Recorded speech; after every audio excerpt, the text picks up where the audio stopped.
All right. Good morning, everybody. Welcome back to another dive stream. You're watching a live video feed from RV Falcor 2, and this is a live camera feed from ROV Sebastian. I see some viewers are popping in. Welcome aboard. Good morning. We're here on RV Falcor 2, right off of the central Chaiten basin.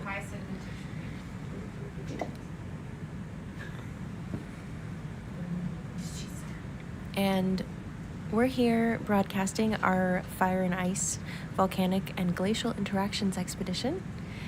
And we're here investigating volcanic sediments. So that's what we're going to be doing today. We're going to be testing our vibrocorer. And our vibrocorer has been in development for about 5 years. So this is actually the first time that we've been using the vibrocorer on an expedition like this, which is really exciting.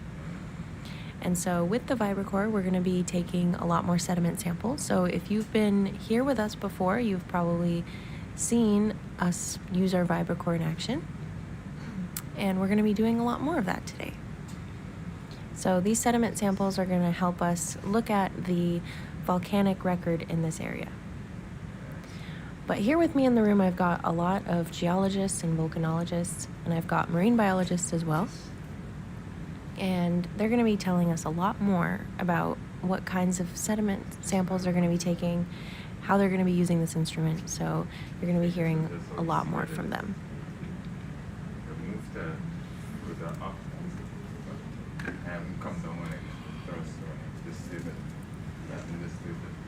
Is that good? All right.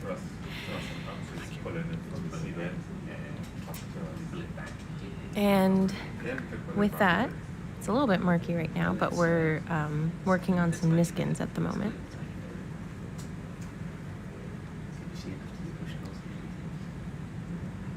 And we were just doing a really big ship move to get to the waypoint that the scientists wanted.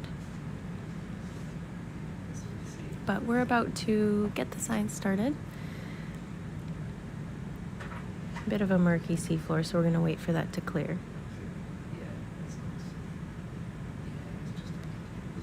The currents today are actually not bad at all, so that's why all the muck kind of just stays there. But we're going to wait a little bit and get underway with our sampling. Nice car. Is it possible? Please. I don't think it's going to get better. To put a view of the floats on. Oh, yes, definitely. All right, let me do that real quick.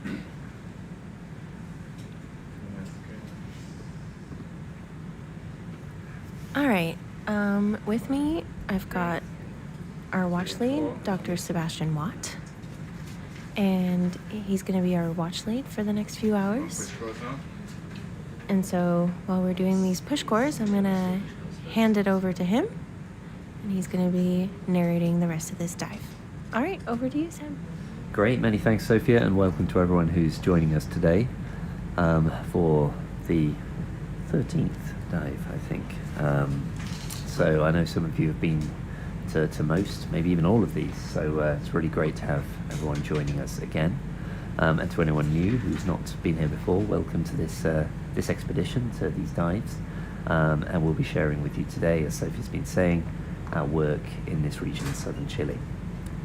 So we're still on the margins of the Chaiten Delta.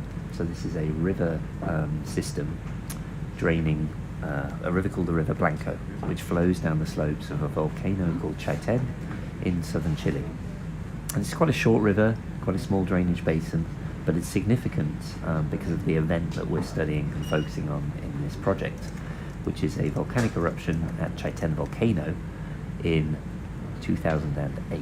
And this was a large explosive eruption which produced large volumes of fragmented volcanic material, what we call volcanic ash, and coarser particles. So collectively we refer to those as tephra.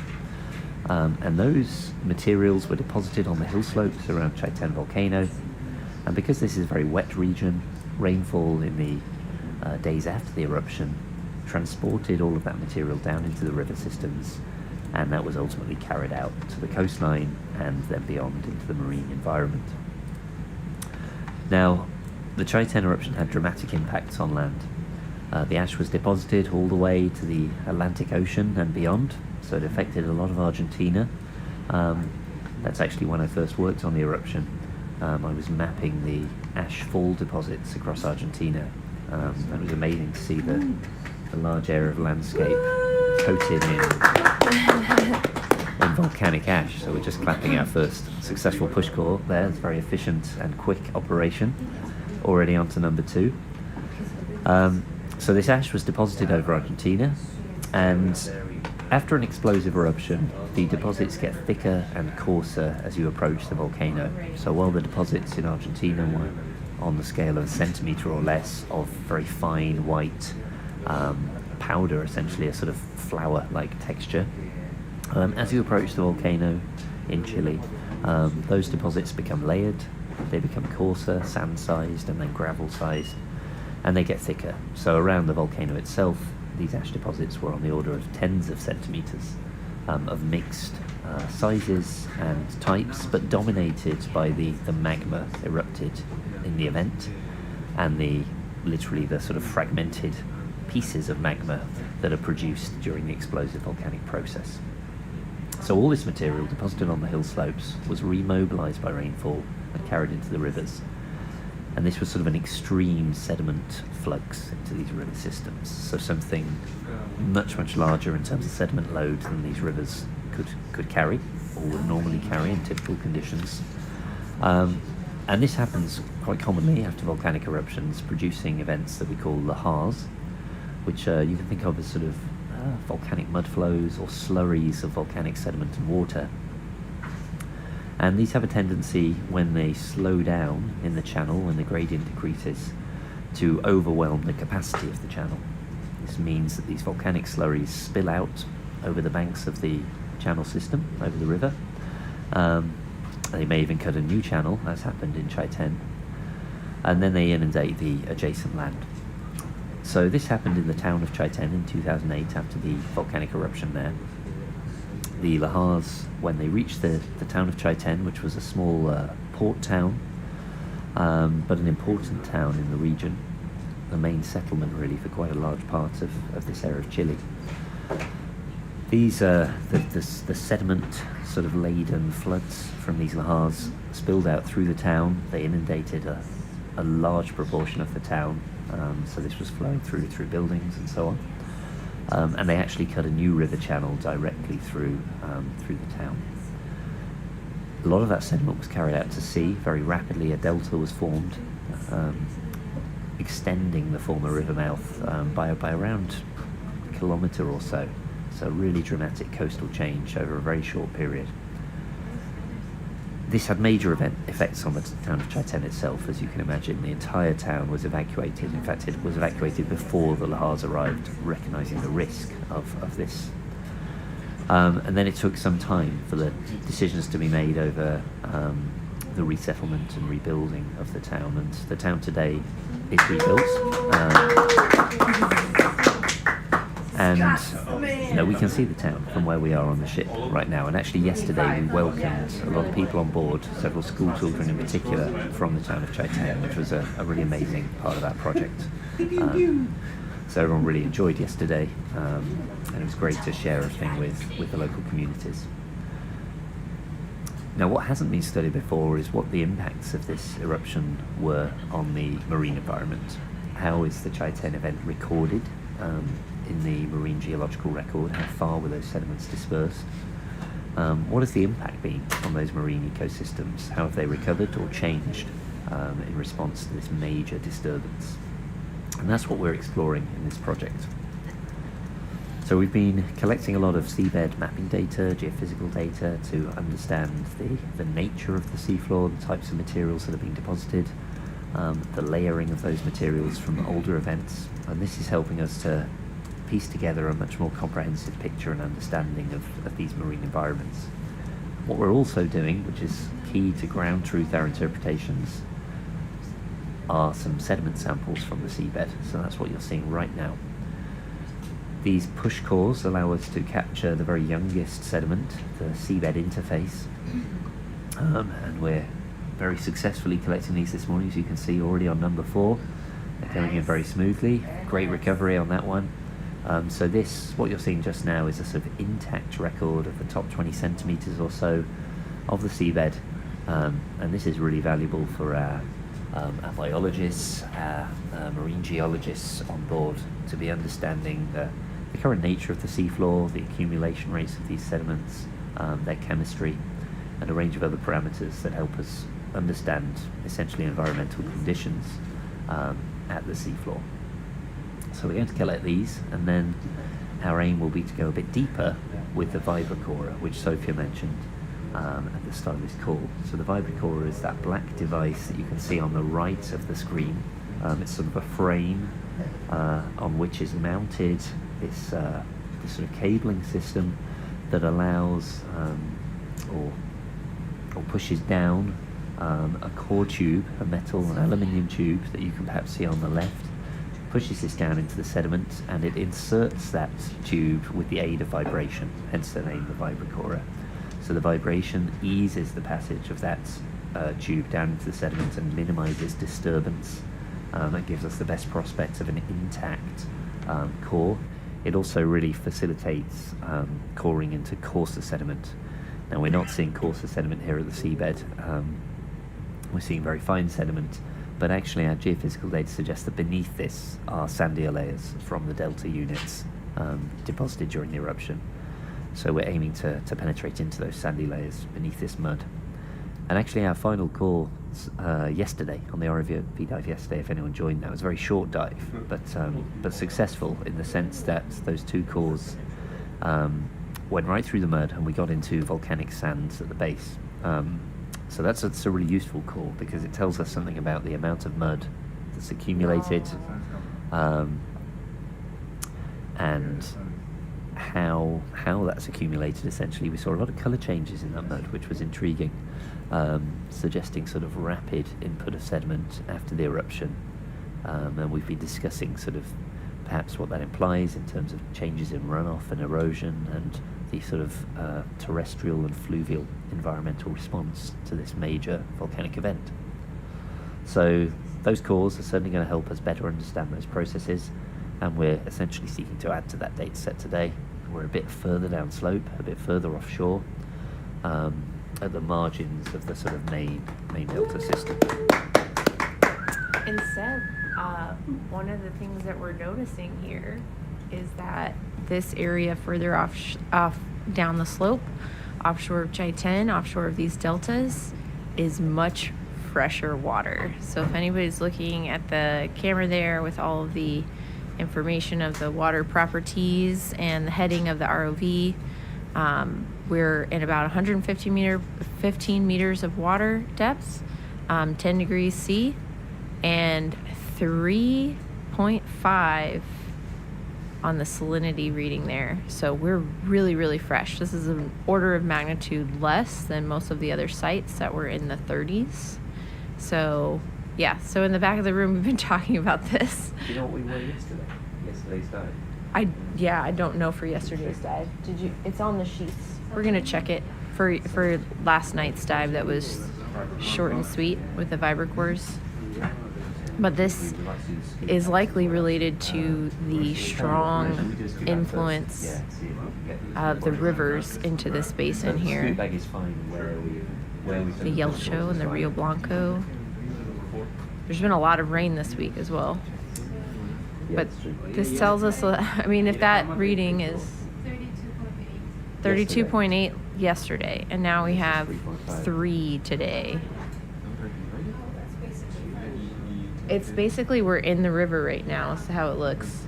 But we're not. We're offshore, so we're debating what this means. If that number's how confident we are in that measurement, and if it's real, what that means for the hydrodynamics here offshore of the delta of these 2 major rivers of Chaiten. That's really intriguing, Becky. Yeah, we're going to have to look at that. We've got a transect of dive sites from yesterday and then one before, and we're in the middle of two previous dives. So that's going to be quite a nice line to look at this data from and understand perhaps some of the mixing from these two rivers. So as well as the Blanco River, which brought in all this sediment, that is actually the more minor river coming into this bay offshore Chaiten. There is a much larger river system called the Yelcho, which drains another volcano, but actually also drains a lot of the landscape south of Chaiten. So we'd expect this to bring in a lot of non-volcanic sediments and a lot of fresh water, given how wet it's been in the last couple of weeks. So, very interesting observation, and will help us understand sort of currents and inputs in this region. Very cool. Already our oceanographic data sets from the what we call CTD dives, which measure a range of properties through the water column. Those are indicating real complexity in the marine currents, which are certainly playing an important part for where this sediment is travelling. We found parts of the seafloor that are essentially free from sediment, so the conditions are erosional, and they're displaying older surfaces. And then we found parts where there's high rates of accumulation, and this is not necessarily easily predictable, or something we had a lot of information about before this expedition. But of course that's important to guide our understanding if we want to understand where this volcanic sediment has travelled and its impacts. So we're learning things all the time from all these observations. Cool. I just wanted to quickly shout out in the comments, I see we have a marine science class calling into the dive stream. They're watching the dive stream from Florida. Oh, wow. Welcome aboard. If you're a research tools class, this is honestly the perfect place to be. If you have any questions about any of the tools we've been developing for the ROV, please feel free to put them in the comments. I don't know if y'all can still hear us, but yeah, that's so cool. Welcome. Yeah, that's great. Welcome to that class from Florida. That's really good to have you joining us this morning. And as Sophie says, please do ask questions. Very happy to answer anything. If there's anything you'd like to know about what you're seeing here, this is Krill. yeah, this is a slightly murky sort of seafloor this morning. We have had some clearer ones, but this is one of our shallowest dives, and that doesn't help in terms of visibility. We're on the sort of front of a muddy delta, and a lot of this mud is getting stirred up, just simply from where we've landed. And actually the water, I think, naturally is just turbid. It's got this suspended material, which is limiting the visibility. But nevertheless, you can hopefully see enough to sort of get an understanding of the sampling methods we're using. We're using that to collect intact samples from the seafloor interface. That'll tell us about conditions in that shallowest sediments, which is the portion of sediment where most things are living in the substrate. We're now collecting some scoop banks, which are what they sound like. Sort of simple design, if you like, in terms of what they're doing, but they're essentially to sweep through the sediment with the manipulator arm of the ROV and to collect a volume of seafloor sediment. So this is a mixed bulk volume, but this is exactly the type of sample that's useful for the biologists here to get a representative sample of what is living in that muddy seafloor. And the marine biologists we got here from the Universidad de Valparaiso in Chile, they are particularly interested in the small fauna, what we call the Maya fauna. So these are sub-millimeter scale organisms. In fact, I think most of them are sort of on the order of sort of fractions of a millimeter, a few hundreds of microns.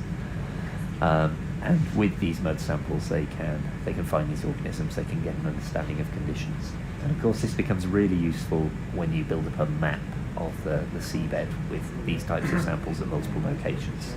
So one dive on its own, one set of samples on its own may be hard to interpret, but if we've been collecting this across a spatial area, we can understand what that sea life is like on spatial scales of tens of kilometres, for example. So we can compare what's living here with a site 10 kilometres away and then a site further out from the shoreline, to understand essentially the conditions of that life, the assemblage of organisms that are living there, and how those conditions may have been impacted by the input of volcanic sediment from the adjacent landscape. So we just heard earlier from Dr. Becky Totten from the University of Alabama, who sat behind me. Roll Tide. I didn't really give you time to do that this morning, but you still fitted it in. We've got the well, I don't know what the class is in Florida. Actually, it just says it's in Florida. So I don't know where it is specifically. Tell us where you are located. Where are you? There's also a question in the chat from them. One of the students is researching ROVs. Here's a question from him. What are the different types of ROVs being used and what are their purposes? I feel like our ROV pilots could answer this I question. think that's a good question. So, We have 2 ROV pilots that are larger than life here, like 2 meters tall each, but very capable, as you can see. I guess Claude or Scott, have you guys worked on different classes of ROVs before? And what kinds? And I'll just relay the answer back into the mic. Yeah, which mic it is.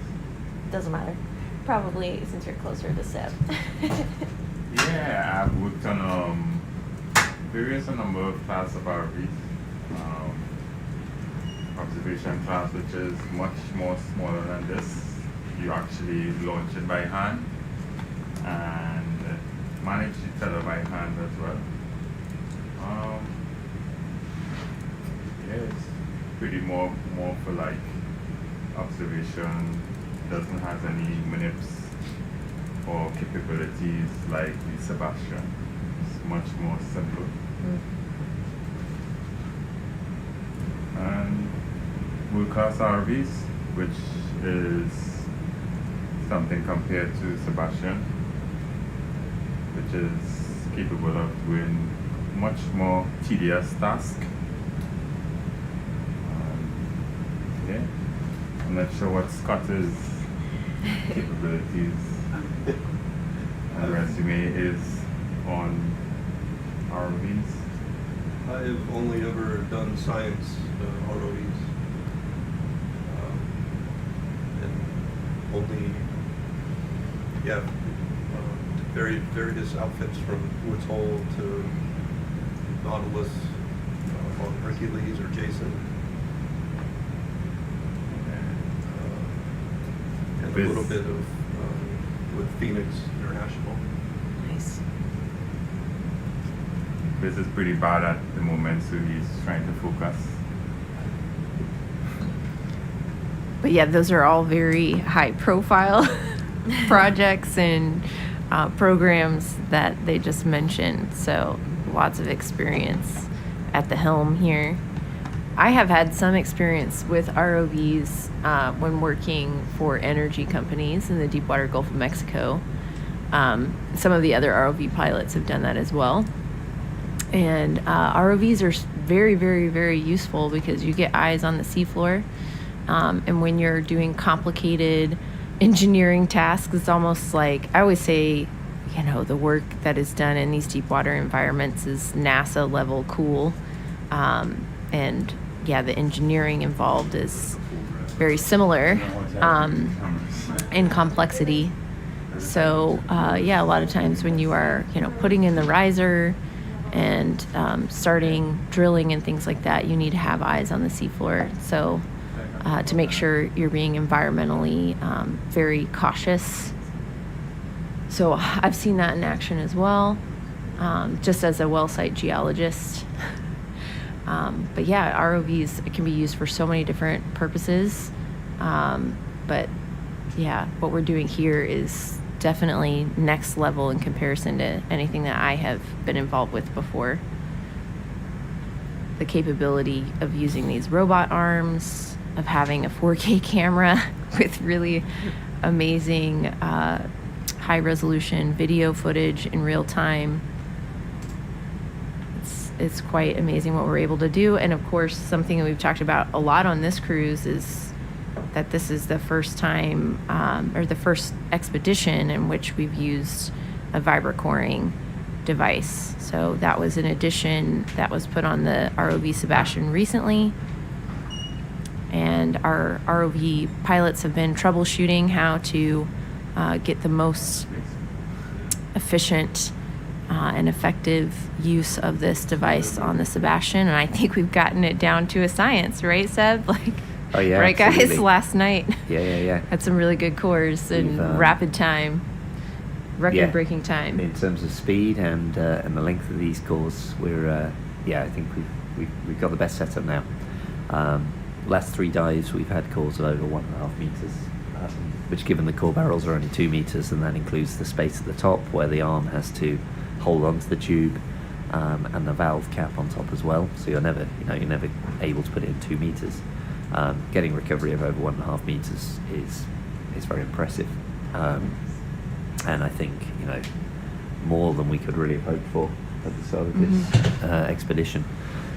What it also tells us is we're not compressing the sediment even in these quite muddy environments, which is good. We want to minimize disturbance. Some of our earlier dives, we were finding the recovered mud was quite a bit shorter than we were expecting, and we were concerned there was maybe quite a bit of compression. So the material's still there, but we just have to think about that compaction, and how we infer sedimentation rates, given if everything has been compacted. But we slightly adjusted a few things, including the what's called the core catcher at the base of these tubes. So this is like a sort of inverted cup-shaped insert into the base of the tube that is sliced vertically. So it's if you like a series of teeth that spring into this cup shape, and they're pushed back when the sediment goes in, and then when you start pulling the core out of the sediment, they spring back into place when they're not held back by the sediment. So they're like a sort of one-way valve. So the sediment can go in, but then it can't fall back out.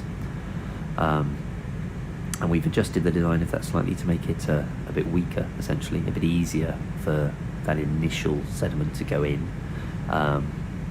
So that to aiming to minimise compression, essentially, at the start of the coring, and that seems to be working. It seems to work well. Yeah.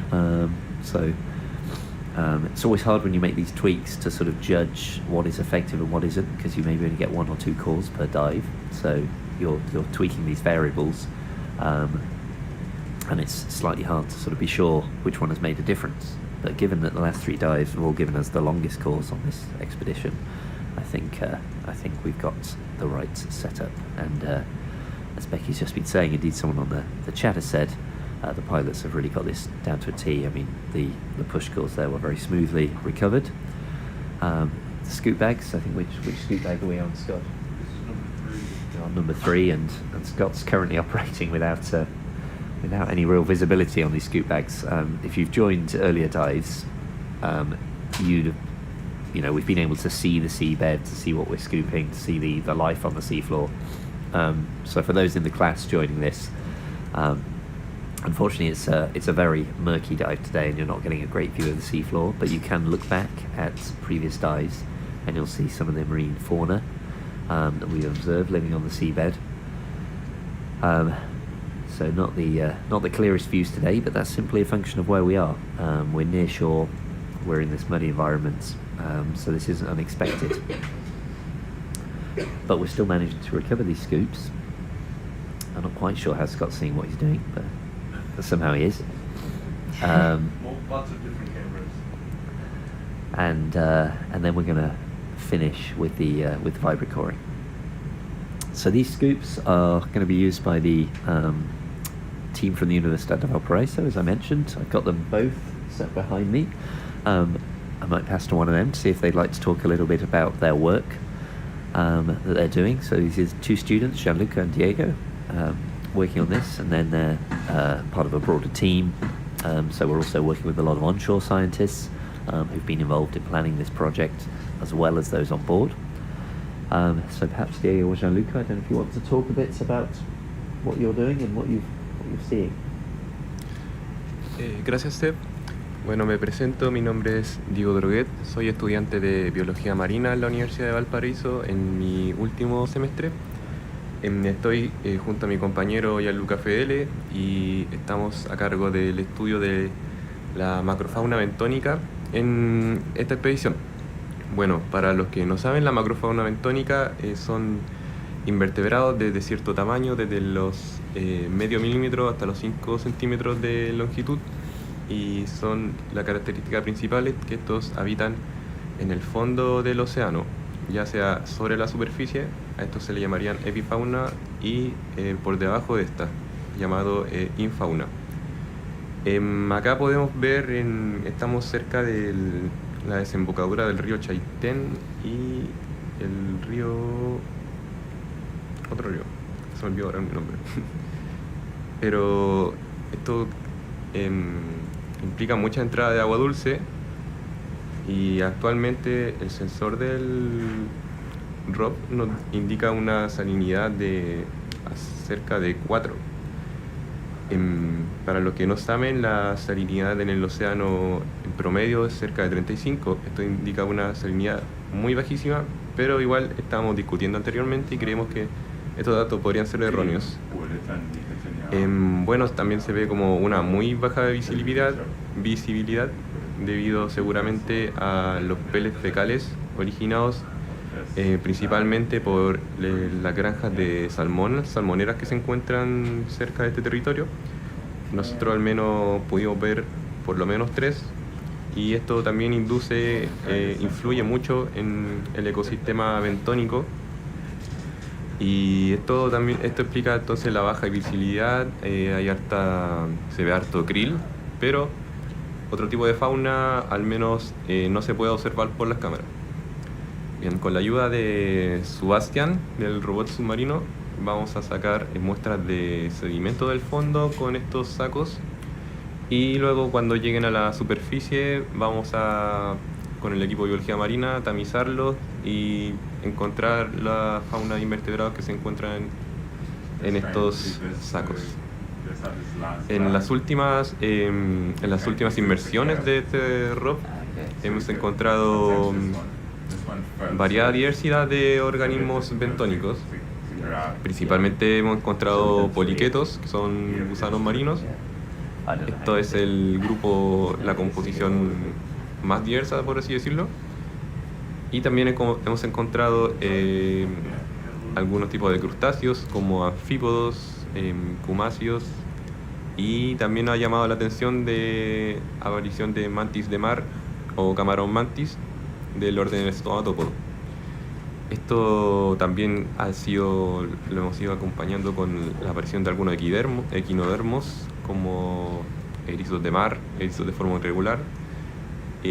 También nos han aparecido ciertos fiuros, y el otro día también nos encontramos con un ecosistema un poco más diverso cerca de los corales de agua fría, donde se podían ver algunas anémonas, estrellas, otro tipo de poliquetos que no se ven en estos ambientes, algún tipo de caracoles, crustáceos también, algunas jaivas, pero esto ha ido variando según el ecosistema. Ahora esperamos ya en un futuro, cuando nos acerquemos por la boca del Guafo al cañón submarino Simpson. Este es un ecosistema totalmente distinto, y ahí esperamos poder encontrar ya algo, un poco más de diversidad de fauna bentónica.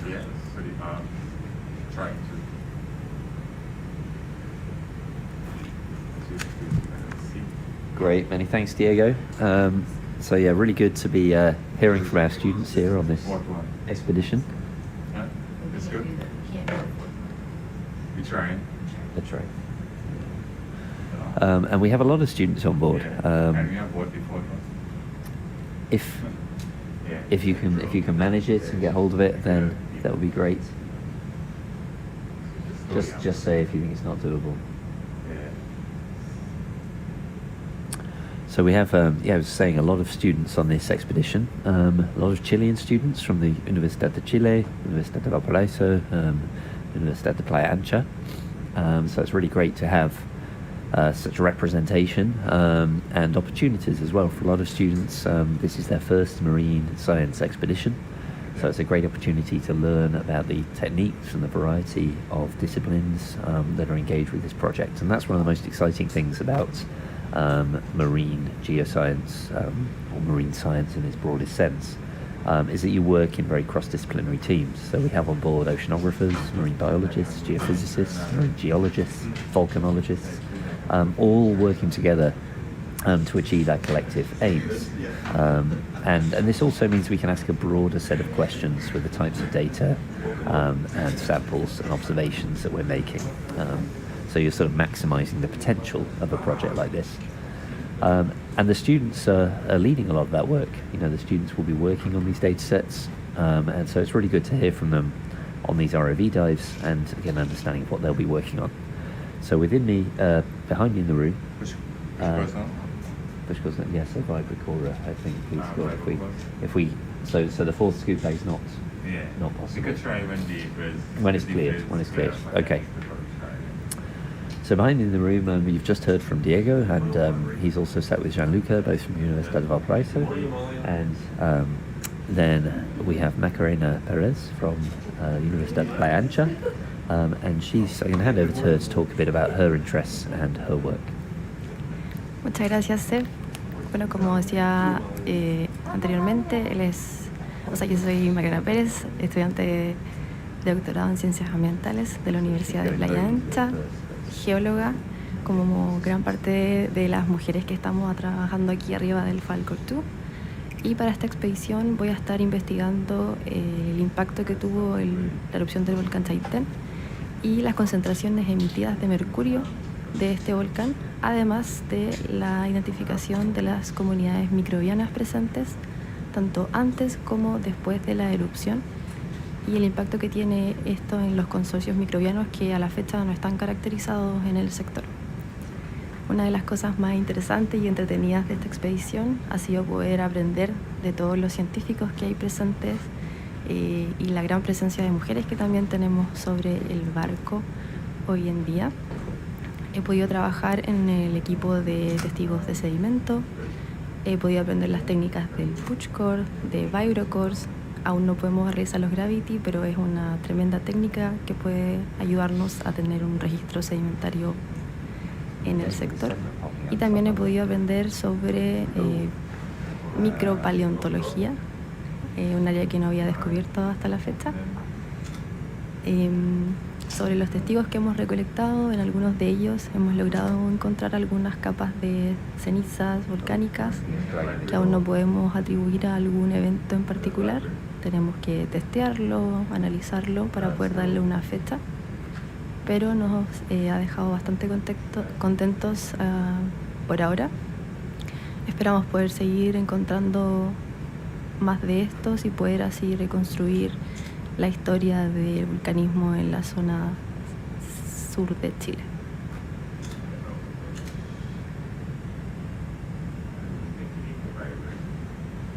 That was still really soft. It's not very soft. That's Where are you from? full penetration. Which university? Thanks. De la Universidad de Playa Ancha.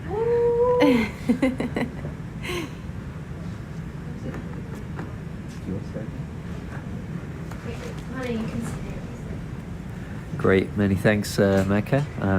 Great to hear from you and what you're working on here. So Mecca is working on the microbial ecology of these volcanic sediments, particularly interested in understanding how the microbial communities are changing and affected by input of volcanic materials into the sediments in this environment. So as I was saying earlier, you know, it's a real range of work being done here, which is, I think, one of the most exciting elements of this type of project. So who are we handing over to now, Becky? We're handing over to Mane, who was at the Universidad de Chile and has just started a PhD at the University of Alabama. Roll Tide. Good job. A+. Hola, hola. Mi nombre es Mariana Heberlein. Soy ahora estudiante de doctorado en la Universidad de Alabama. Como mencioné antes, Seb, soy geóloga de la Universidad de Chile, recién titulada hace un mes. Y bueno, ahora para mi doctorado voy a estar estudiando comunidades de foraminíferos y de diatomeas, tanto en Antártica como en Patagonia. Los foraminíferos y las diatomeas son protistas, las diatomeas son algas unicelulares que tienen una pared silicia, entonces nos interesan mucho porque se mantienen muy bien en el registro geológico. Nosotros estudiamos lo que son o lo que serían subfósiles, es decir, que están en un proceso de fosilización, pero en realidad son comunidades relativamente jóvenes de los últimos 20.000 años. Y por el otro lado también estudiamos foramíferos, que tienen la gracia de que son muy reactivos a los cambios ambientales. Entonces, en general, podemos ver cambios en las columnas de agua, cómo cambia la salinidad, la temperatura y distintos parámetros que podemos ocupar para reconstruir un poco el paleoambiente, el paleoclima también. Y con todo esto, lo que buscamos es poder viajar un poco al pasado a través de los sedimentos marinos y poder reconstruir estas condiciones ambientales que nos den una cantidad de parámetros que podamos ocupar para generar modelos en el futuro. En específico, con la doctora Becky Totten estamos estudiando en Antártica, en el sector oeste de Antártica. Y lo que hacemos ahí es reconstruir las condiciones paleoclimáticas durante el final del Pleistoceno y principalmente el Holoceno, es decir, los últimos 11.000 años, para tener una idea de cómo fueron evolucionando las masas de hielo, cómo se fueron inestabilizando y cómo se generó esta pérdida de hielo a lo largo del tiempo. Con estos datos los podemos ocupar y tener una mejor idea de cómo en el futuro y realmente en la actualidad, cómo está sucediendo el cambio de los hielos y cómo podemos esperar que cambien al corto plazo. Todo esto para generar principalmente modelos del nivel del mar y poder dar a conocer toda esta información a la sociedad. Así que eso es un poco de lo que hacemos en la Universidad de Alabama y también un poco de lo que estuve haciendo en mi tesis de pregrado en la Universidad de Chile. Becky, do you want to say something? Así que ahora las dejo con la doctora Totten. I was taking notes, so I didn't hear what you were saying. Yes, we are taking notes all the time on the ROV. We check the salinity, the depth of which we're diving, and all of other parameters that we can be interested in. Yeah, and temperature as well. And Becky was taking notes, so she didn't hear what I was saying, but I was just talking of what we're doing in Antarctica as well, not just here. Yes. Yeah, a lot of what we're doing here is actually very similar to what we're doing in Antarctica, because the same methodology, the same kind of principles apply. Here in northern Patagonia, southern Chile, offshore of the Chaiten area here, it's offshore to the deltas, we are doing something very similar. We are going to be filtering water to see the diatoms and foraminifera, which are phytoplankton that are growing food for everybody. Mm-hmm. And forams are zooplankton, which are a lot of times eating the diatoms, eating a lot of things. But both unicellular protists, very common in the ocean. We're filtering the water for those to see what's living here today, in the context of water temperature, salinity, any other conditions like sediment in the water and nutrients in the water that may be giving them a different kind of environmental condition, where we might see particular species that have ecological affinities for certain parameters in the water column. We're also doing the same on the seafloor. We're looking at diatoms and foraminifera on the seafloor to see what's living there today. We have benthic forams and diatoms that we're also looking at. And filtering for and making lots and lots and lots of slides, microscope slides. It's what Monet's been doing a lot of recently, is looking at these slides, along with several of our other students from the Universidad de Chile and University of Alabama. Roll Tide.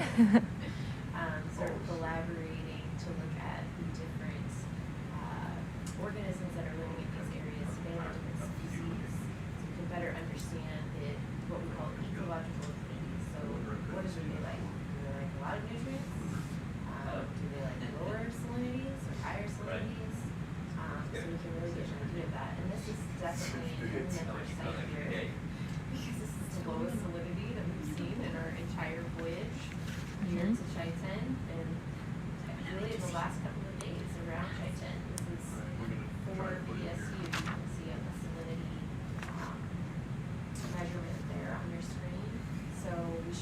really interesting assemblage, we presume, when we bring these samples back up and sieve both the water that we collected at the bottom with those Niskin bottles, those water bottles on the side of the RV, and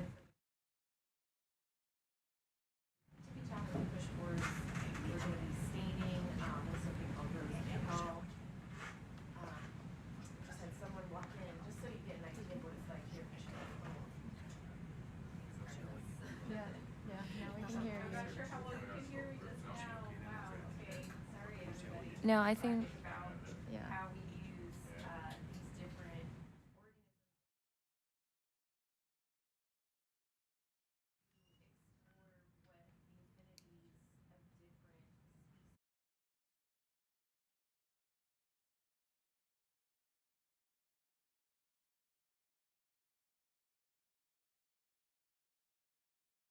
Project in Antarctica, and then we'll also have a couple of chapters, at least one chapter, on this project here in Patagonia because it's so fascinating.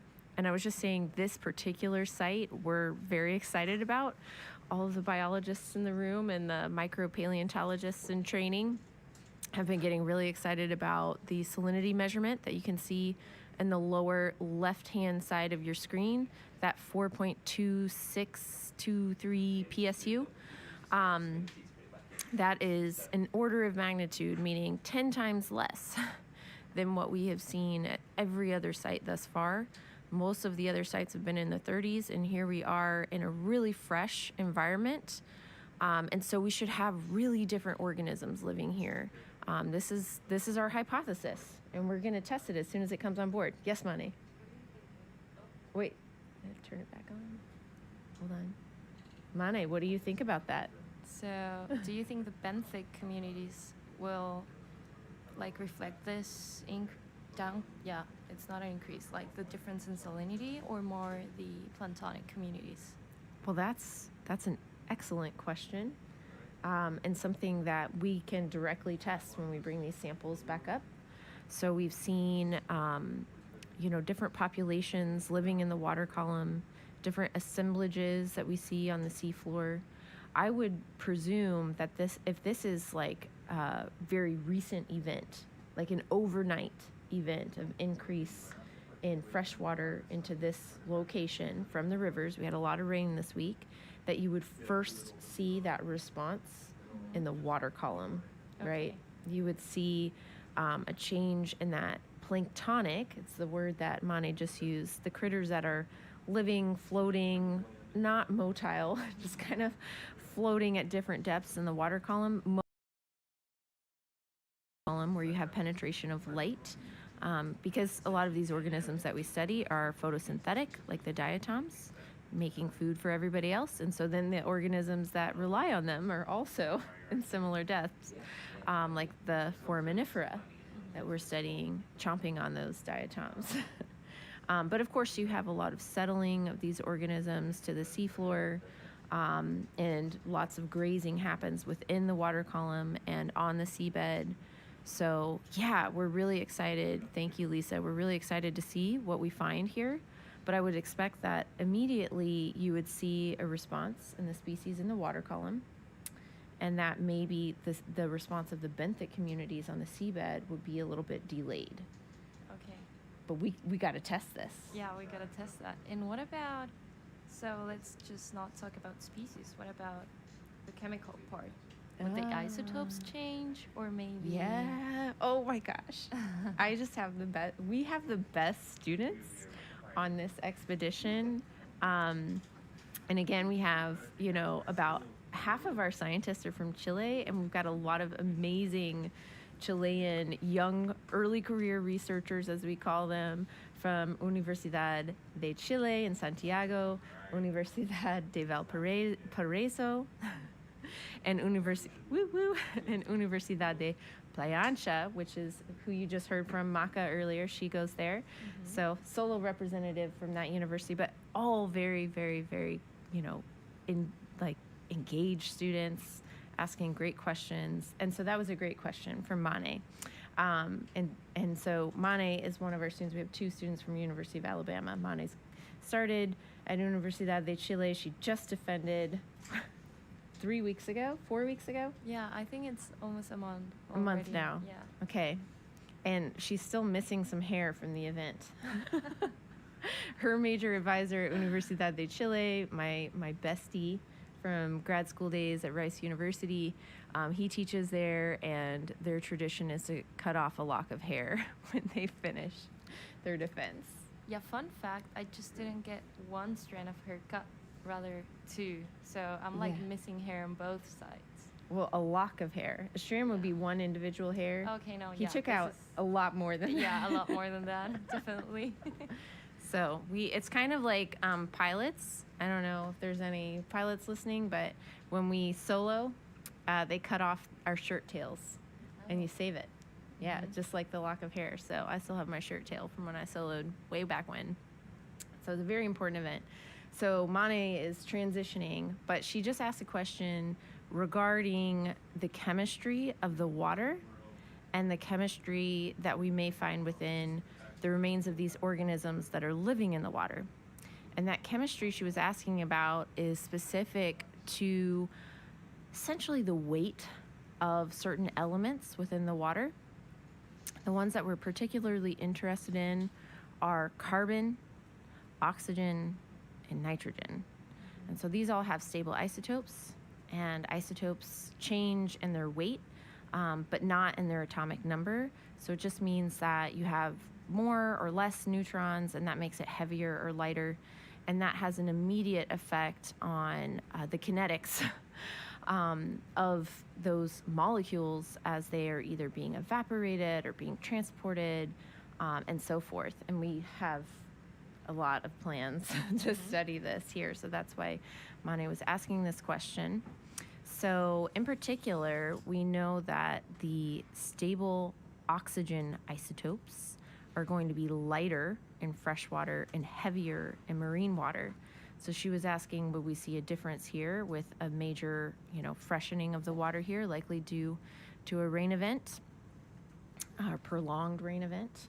And so the answer is yes. We should see an influx of fresh water that should be lighter in oxygen isotopes, and we should be able to measure that directly from the water that we sampled within the water column. From close to the surface near the chlorophyll max, we took samples there with CTD overnight, early morning, and then on the ROV. We might actually, guys, want to take an extra sample on our way up. That could be another thing we do today, just to get this this unique point in time recorded and sampled. And then we took samples on the seabed, which is where we're directly measuring the salinity and temperature right now. And so we should see lighter oxygen isotopes in the water column.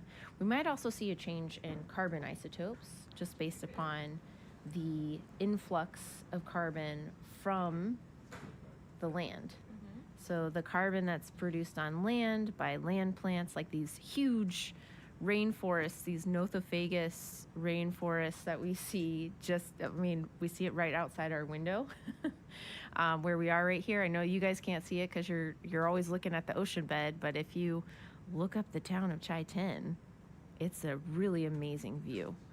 You've got this little town right there on a delta and huge hills covered in these large, I guess we would call them evergreen trees, right? Like they're always green. Efectivamente, en Yeah. español Sí. serían árboles de hoja perenne, es decir, Yeah. que no pierden su foliage, Yeah. sus hojas.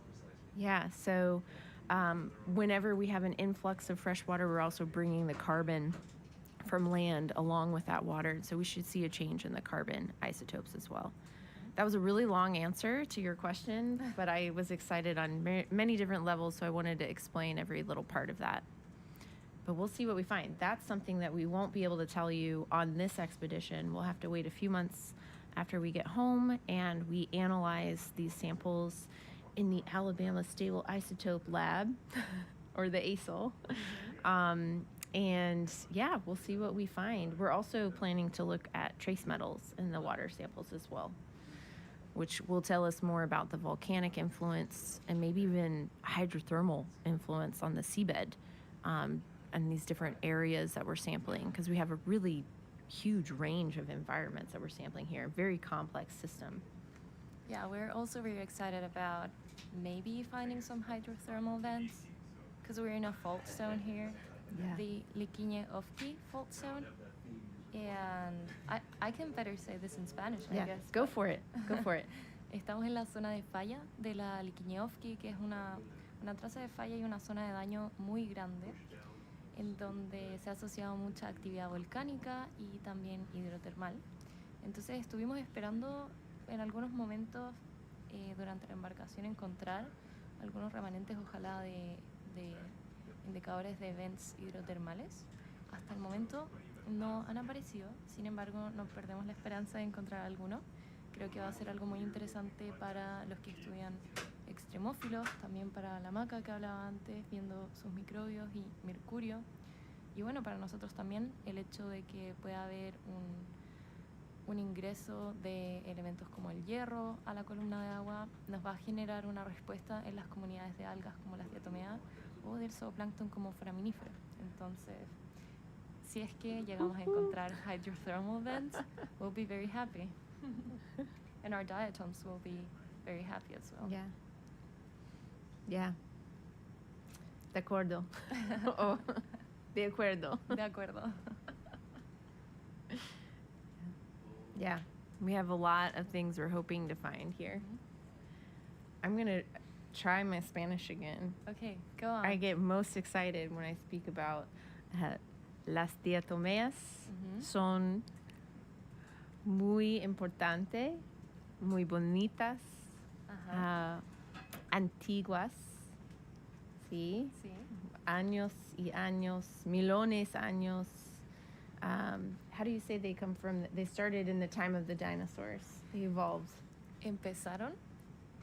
Are you Empezaron en el tiempo en el tiempo de los de los dinosaurios. dinosaurios. There's means mine. oh. What's that?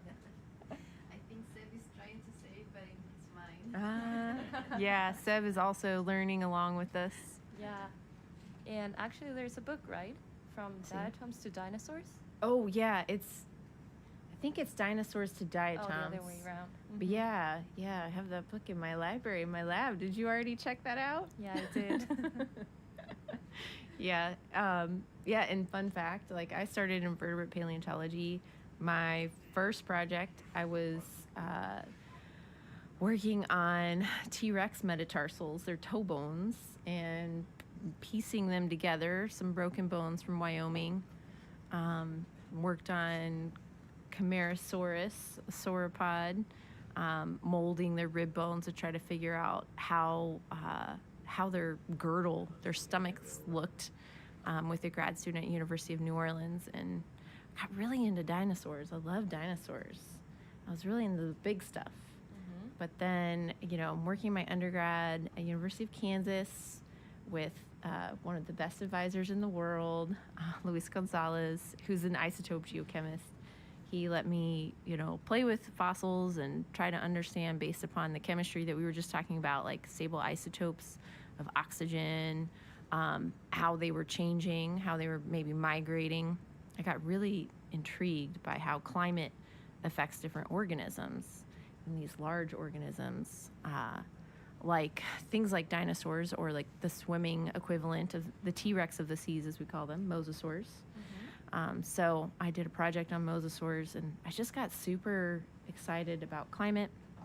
Had some natural disasters in my hometown that led me to question how climate was changing and how it was affecting the biosphere, all of these organisms that we care about today. And that's what led me on this path, to start studying the tiny things and how they're changing with climate change, with sea level rise, with oceanographic changes that are associated with that. The ocean is very strongly affected by climate, and climate is very strongly affected by the ocean, especially over millions of years time scales. So it's really fun what we're doing here. And I will just say, for those in the room that maybe loved dinosaurs growing up, dinosaurs are cool, but if you study teeny tiny organisms like these microfossils we're looking at, or these meiofauna and macrofauna that our colleagues at Valparaiso are working on here, you get a lot better statistics. You know, you have, instead of looking at one organism in detail, we're looking at literally thousands upon thousands within a single, you know, let's see, milligram of sediment. Oftentimes we'll count upwards of 1,500 diatoms in a single microscope slide that's settled. I mean, that's just a small portion of about 0.01 grams of sediment. So then when we do the calculation of how much is in a gram of sediment, we get in the millions, like 300 million valves from diatoms in a gram of sediment. And so when we look at these populations and how they change through time, wow, we can say a lot about the changing environment. We can have a lot of confidence in that we're looking at the majority of the population, and that population, as we're finding here, is reflecting the environments in which these organisms lived. So that's why doing the modern work is so important to informing the paleo work. If we can understand these environments that we're sampling right now, how they vary, how these organisms respond to that, then we can interpret the past really carefully with a lot of confidence. So this is why I went into the micro world.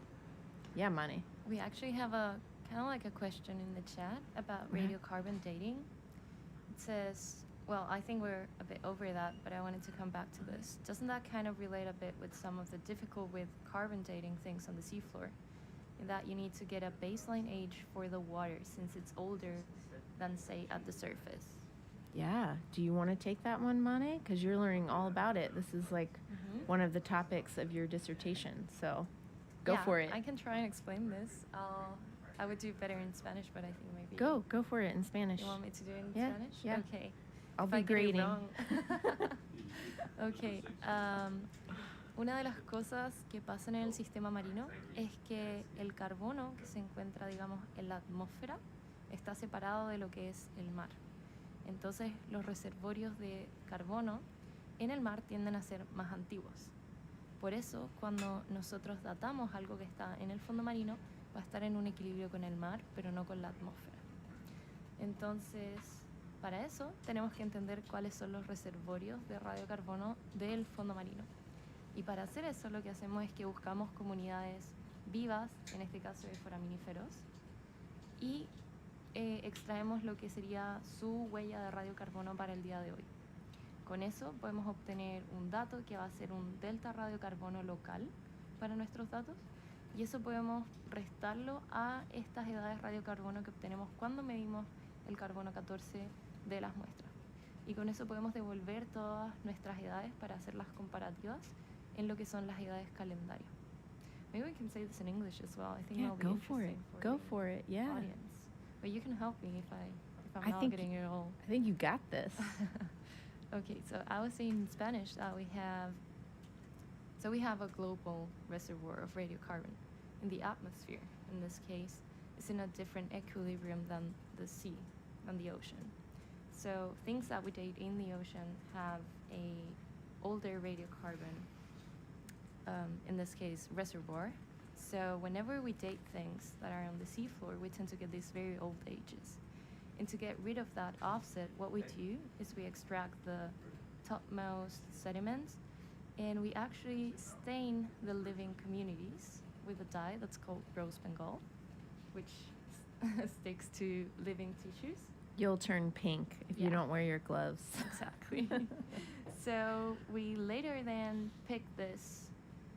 In this case, we work with forams, so we pick these forams that were living at that moment, and we measure their radiocarbon. In doing that, we can get a reservoir for the moment that we're collecting the samples. And when we build these calibration curves to get an idea and to make comparable all of our dates, we subtract this local radiocarbon offset that we're getting from the samples that we're collecting at that moment. And we also have like a global calibration to bring our marine samples comparable to the atmospheric samples. So that's what we do with radiocarbon. And we can, with this, calibrate everything and make it comparable with, for example, some artifacts or some like antiques that we can find on land. Now, if you can see in the ROV streaming right now, everyone's looking at the Trying. TVs here. Yeah, because we have very, very low visibility.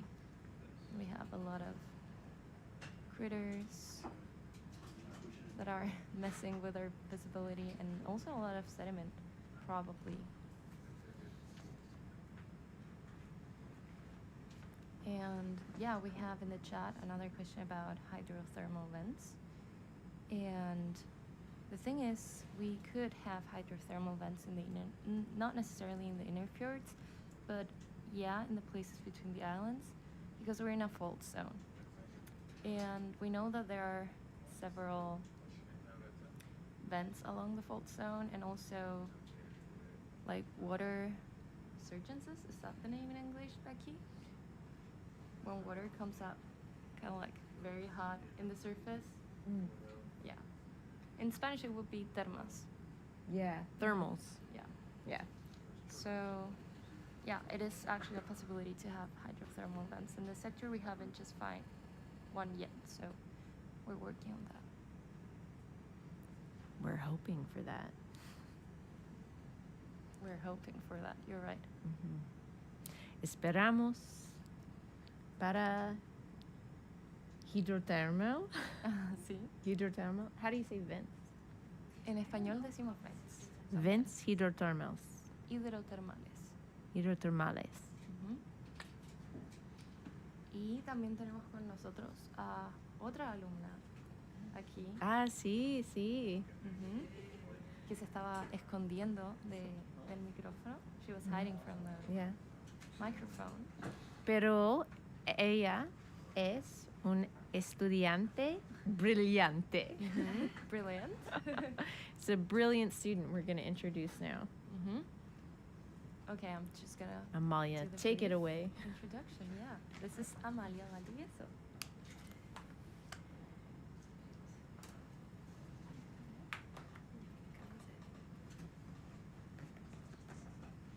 Hola. Hola. Hello. Soy Amalia Valdivieso.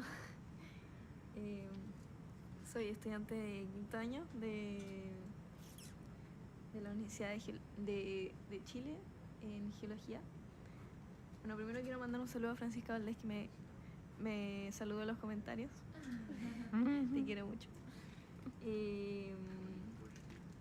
Nada, aquí lo que estamos haciendo no se ve mucho, hay muy baja visibilidad, hay mucho sedimento en suspensión, pero ahora estamos tratando de entrar el segundo vibrocorer.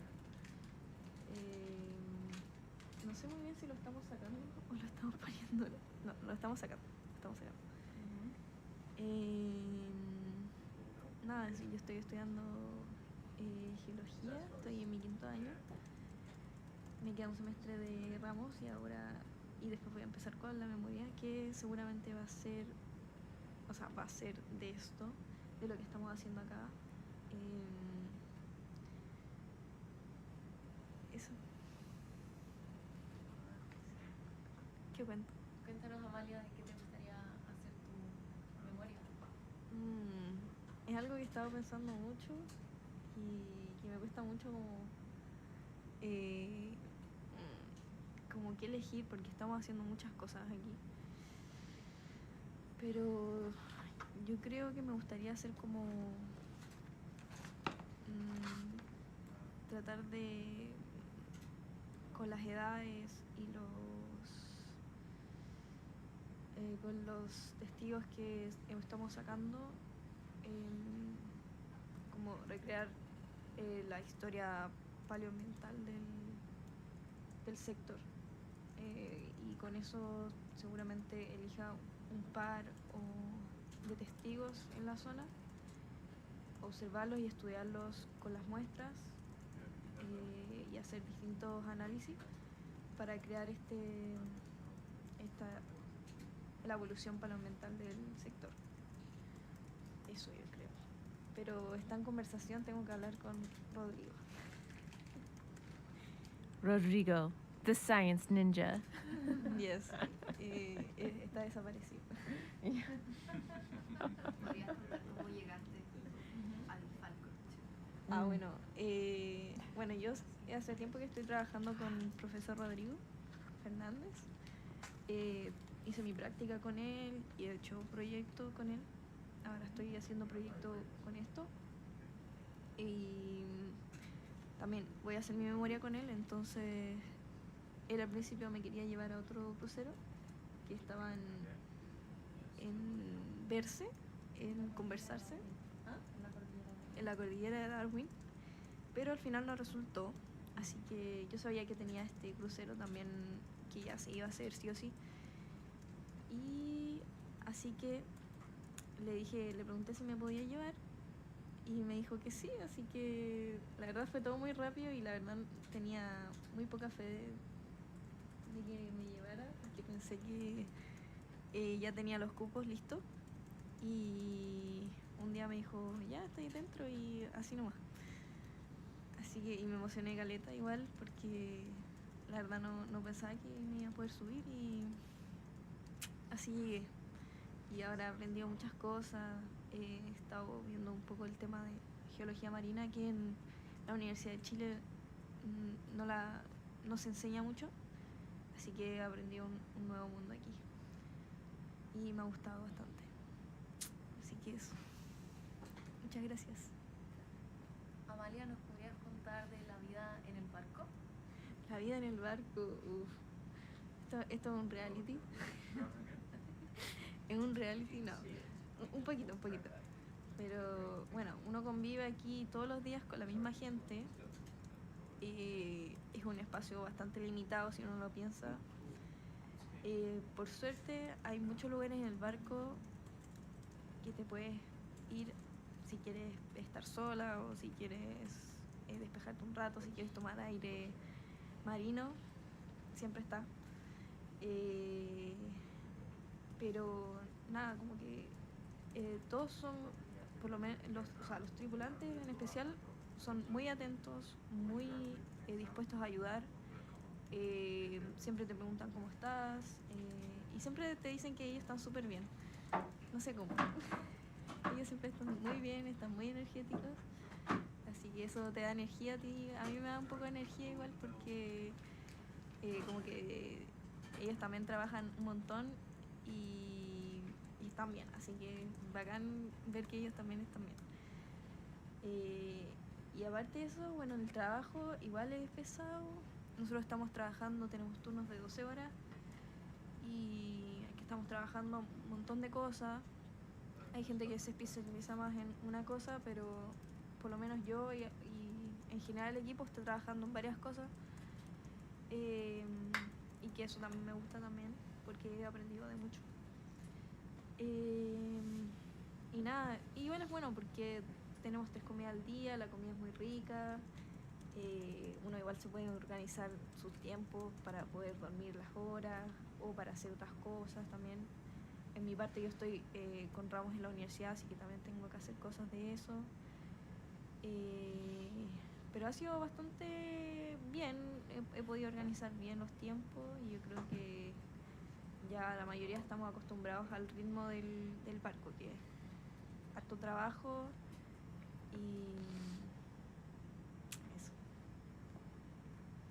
¿Otra pregunta, Vale? ¿Cómo son las comidas en el barco? ¿Qué son tus comidas favoritas, Amalia? A ver, yo la verdad es que tenía mucho miedo a las comidas porque yo soy muy mañosa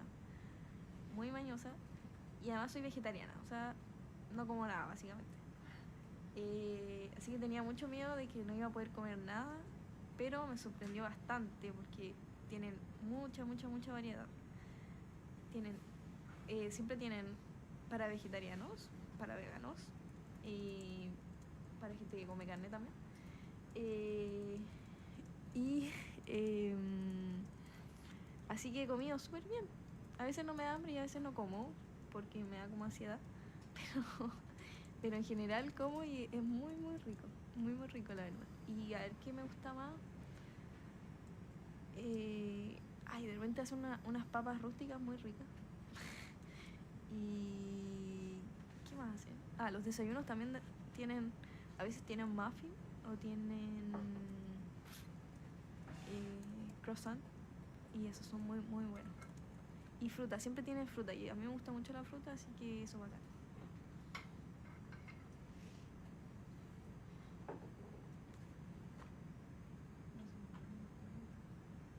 Y eso, no sé si tienen más preguntas ustedes, me pueden hacer preguntas desde el chat. Sí. You can ask me questions in it. I can answer in English too if you want. It's not that good, but I can try. I can try. I think your English is great, Amalia. Really? Sí. Thank you. Your Spanish is very good too. Poco a poco mejor. Sí, Becky ha estado mejorando mucho su español en el barco. Y su pronunciación también, muy muy muy buena. Y entiende todo lo que le decimos siempre y también está muy dispuesta a siempre aprender más español, así que me gusta eso. Gracias, Amalia. Thank you for learning Spanish. I love Spanish. It's a beautiful language. Yes. Una lengua bonita, compleja, pero bonita. Sí, Sí, Sí. me gustó mucho. sí. Y te tiene que gustar más el chileno. El español chileno es más bonito. Muy bonita, más bonita. Y eso para el Iván ¿Sí? está escuchando. ¿Quién? ¿Qué? Iván está escuchando en algún lado, Ah. así que para que lo sepa. Bueno, el chileno es más bonito. Oh. Wow. No, el español Es- chileno es más bonito. Chilena, la lengua español de chilena es muy diferente y muy compleja con palabras únicas. Sí. Sí. Lots of slang in Chilean Sí, Spanish. mucho. Pero la diferencia más grande es la lengua español de chilena es muy, muy rápida. Sí. De hecho, ahora que estoy hablando, igual me controla un poco las palabras malas, bad words. Y, The slang. Y trato de slang. Yeah. Y trato de hablar un poco más lento porque igual en general nosotros hablamos un poco más rápido. Pero espero que me entiendan. I think it's okay. Yeah. It's unique. It's fun to learn. I'm really lucky that I have so many good teachers on board. There have been some people who have, I won't name them, but you can probably guess. The ninja that taught me bad words and I didn't know that they were bad. We